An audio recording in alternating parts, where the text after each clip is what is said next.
Every person is either a Disney Channel kid, a Nickelodeon kid, or a Cartoon Network kid, and I was a Cartoon Network kid.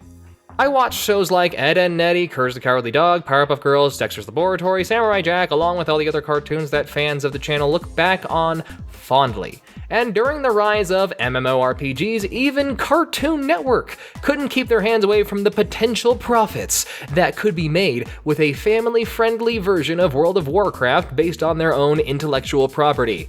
Of course, I say World of Warcraft because everyone compares every MMO to World of Warcraft, but really FusionFall felt wholly unique, and since the game was being developed by a studio in South Korea, GRIGON Entertainment, the characters were given a redesign as it all took place in the future, so they were all aged up.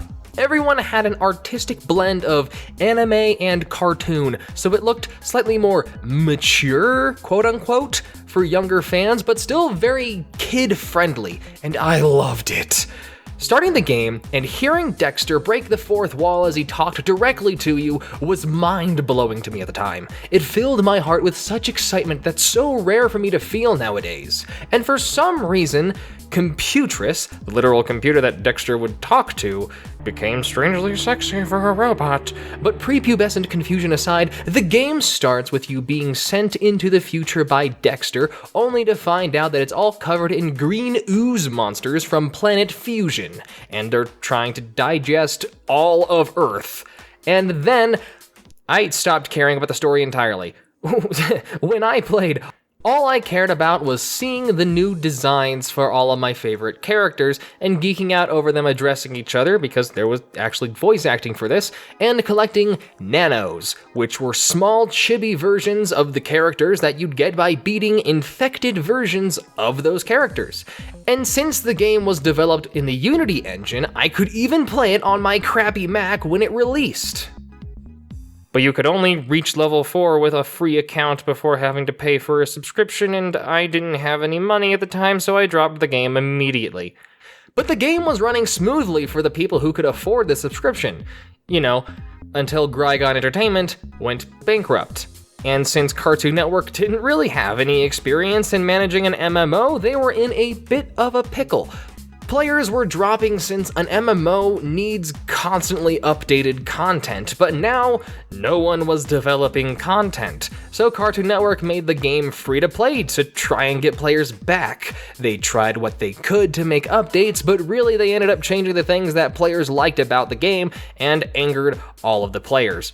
Really, the downfall of the game was due to Cartoon Network not knowing how to manage the game because basic functions of the game started failing and hackers started doing what they do best, ruining everyone else's fun. And this is typically the point when people make these videos that they tell you that there's a happy ending and that there's a team of dedicated fans that run FusionFall Retro and keep the servers going. That's not the case anymore. In April of 2020, they were sent a cease and desist from the big boy Cartoon Network themselves.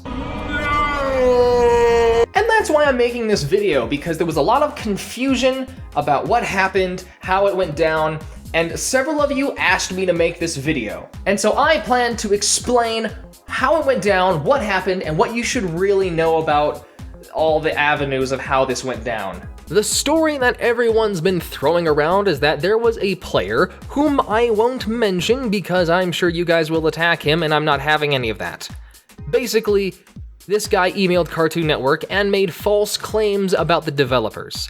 And I mean, he said some things that may get this video demonetized if I were to mention them. He even went so far as to brag about it online.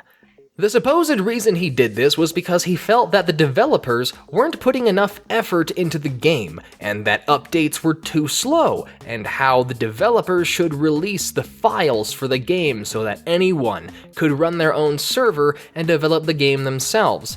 And because the developers know that's a ridiculous request, they told the guy to kindly piss off.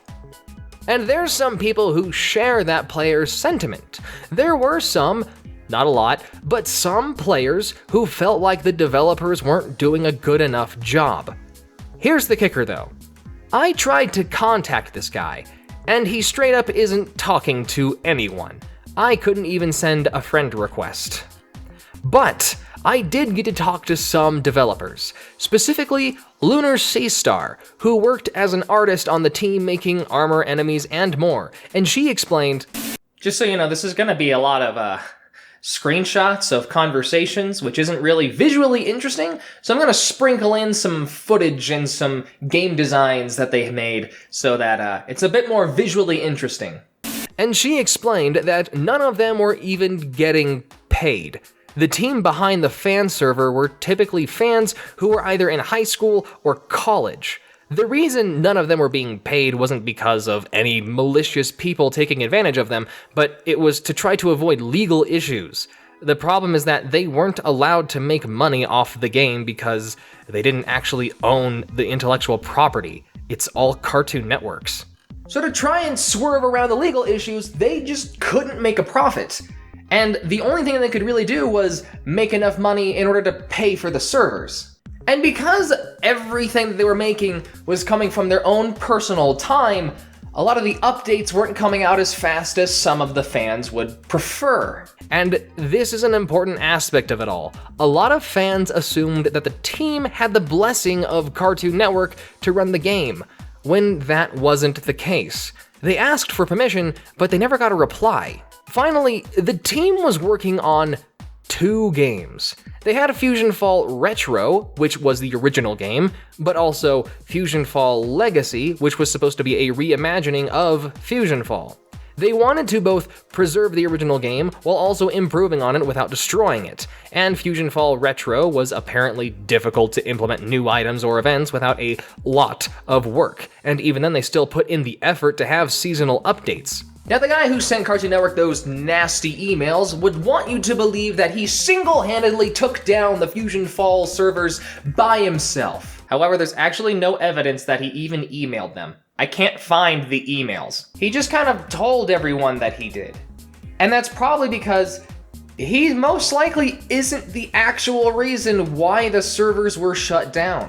The explanation that most everyone assumes is the real reason the game was shut down was because Cartoon Network is trying to target older fans to watch their classic line of shows on their app, and they call it Cartoon Network Legacy. The only problem is if you searched Cartoon Network and Legacy, Google results showed FusionFall Legacy, and that would have been bad for their new direction that Cartoon Network is taking, since it would confuse everyone. So Cartoon Network more than likely shut down FusionFall Legacy just so that the search results reflected what they wanted.